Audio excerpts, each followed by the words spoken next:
Why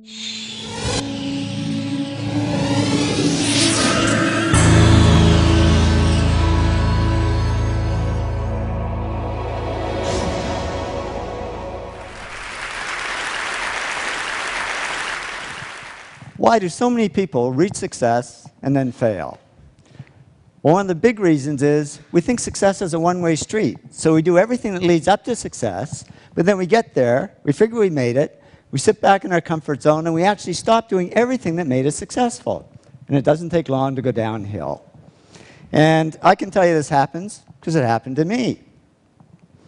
Reaching success, I worked hard, I pushed myself, but then I stopped because I figured, oh, you know, I've made it. I can just sit back and relax.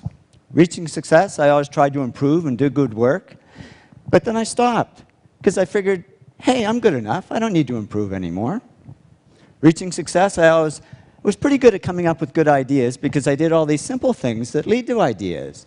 But then I stopped because I figured I was this hotshot guy and I shouldn't have to work at ideas. They should just come like magic. And the only thing that came was creative block. I couldn't come up with any ideas. Reaching success, I always focused on clients and projects and ignored the money.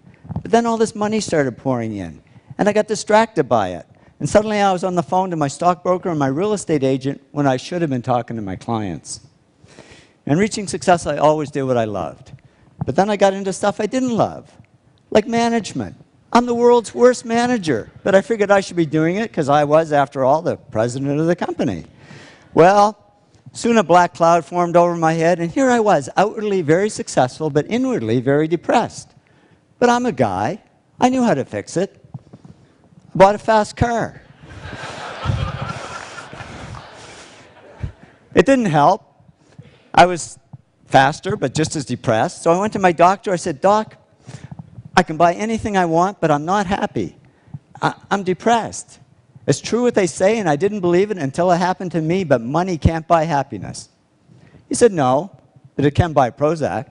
And he put me on antidepressants. And yeah, the black cloud faded a little bit, but so did all the work. Because I was just floating along. I couldn't care less if clients ever called. And clients didn't call.